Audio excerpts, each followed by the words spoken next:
dan bahagia. Pada video kali ini, saya akan mulai dari diri untuk menunjukkan diagram trapesium usia.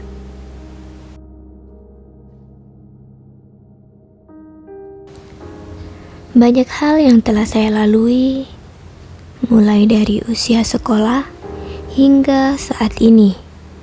Dan diagram trapesium usia tersebut adalah usia-usia yang mana memberikan makna mendalam dalam hidup saya. Sejak saya kecil, orang tua saya memang kurang harmonis. Dimulai dari usia 8 tahun, orang tua saya bercerai dan saya terpisah dengan saudara perempuan saya. Mungkin waktu itu saya masih kecil, jadi belum terlalu emosional atau yang meluapkan emosi secara berlebihan karena keadaan keluarga saya. Pada usia itu semuanya berjalan dengan baik karena ada ibu yang membesarkan saya dengan tulus dan memberi teladan untuk saya tentang berbagai hal. Dan di saat saya menginjak usia 14 tahun, saya mengalami kecelakaan yang begitu hebat, sehingga membuat saya tidak sadarkan diri selama 1 hari. Pada jenjang sekolah menengah pertama ini, saya salah satu siswa yang aktif dalam kegiatan band dan juga basket. Kemudian untuk mata pelajaran, saya lebih suka mata pelajaran bahasa Inggris. Saya adalah tipikal anak yang cepat bosan dan lebih suka berkumpul atau berinteraksi dengan teman-teman yang ada di luar. Jadi pada usia 16 tahun, saya mulai aktif mengikuti komunitas. Dan di situ saya banyak teman. Pada hari-hari tertentu kami mengadakan kumpul bersama. Nah, pada saat itu saya sering berselisih paham dengan ibu saya karena memang pada waktu itu saya selalu keluar malam dan pulang larut malam juga. Meskipun demikian, saya tetap mempunyai prinsip di dalam pikiran dan hati saya bahwa meskipun saya berteman dengan berbagai macam tipe orang, saya harus tetap konsisten dengan diri saya dan saya tidak boleh mempermalukan orang tua saya serta tetap fokus pada pendidikan. Dan pada usia 18 tahun, saya berhasil masuk ke perguruan tinggi negeri yang ada di Malang. Dan pada usia-usia ini mungkin saya merasakan perbedaan yang semula dari siswa SMA menjadi seorang mahasiswi yang semula makan teratur setiap pagi disiapkan orang tua. Karena merantau, akhirnya pola makan, pola tidur menjadi tidak teratur. Dan pada usia 19 tahun ini, saya mengalami kondisi yang kurang baik.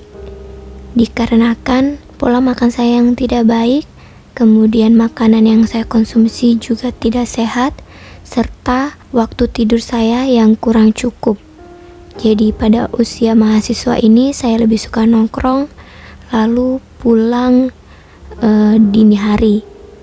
Sehingga saya kurang istirahat, makan tidak teratur yang menyebabkan saya harus masuk rumah sakit. Nah, selama proses kehidupan saya yang menurut saya kurang positif tadi, ada beberapa hal yang bisa saya ambil ke usia saya yang selanjutnya. Dan di usia saya 22 tahun, saya lulus S1 langsung diterima kerja sebagai guru di sekolah menengah atas dan mendapat tawaran mengajar ekstrakurikuler di 3 sekolah.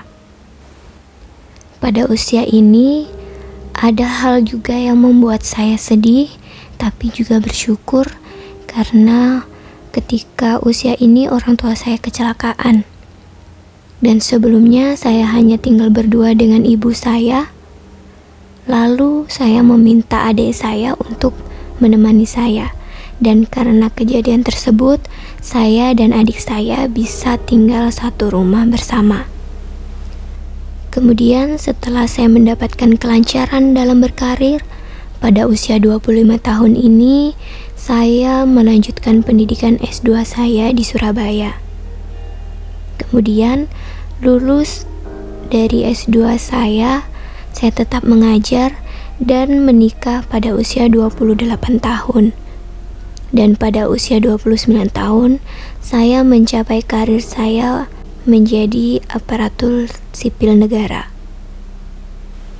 Banyak sekali orang-orang yang terlibat dan berpengaruh selama proses pendewasaan saya ini. Beberapa dampak emosi dan juga pelajaran hidup banyak sekali saya peroleh melalui perjalanan hidup saya.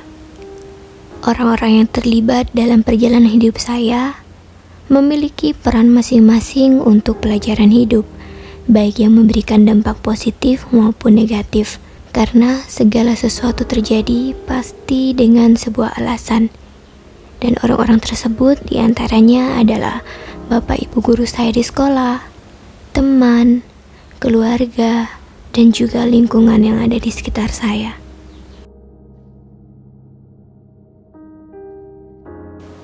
Selama perjalanan dan peristiwa tersebut yang pastinya membawa dampak pada emosi saya, di antaranya kecewa, sedih, optimis, dan memiliki sikap antisipatif yang sangat tinggi.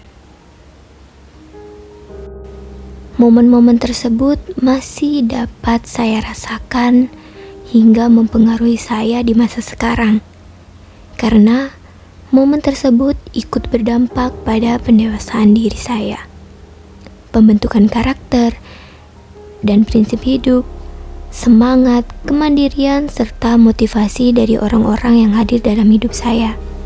Hal tersebut mampu memantik semangat untuk tidak berhenti melakukan banyak hal positif. Pelajaran hidup yang saya peroleh terkait peran saya sebagai guru penggerak, yaitu hadirnya seorang guru menjadi sosok yang bisa memberikan pengalaman dan kesan yang baik bagi murid.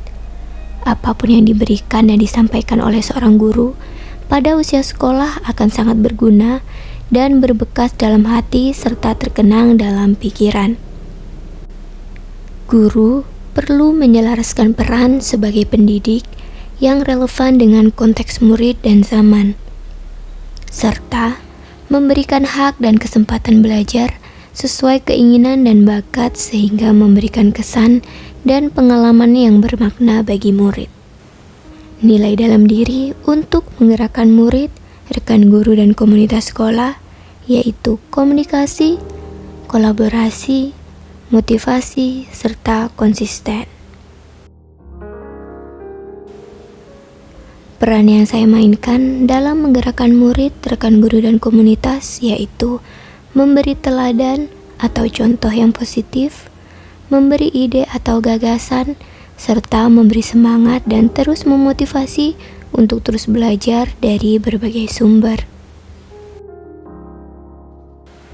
Terima kasih sudah menonton video ini, semoga sehat dan sukses selalu.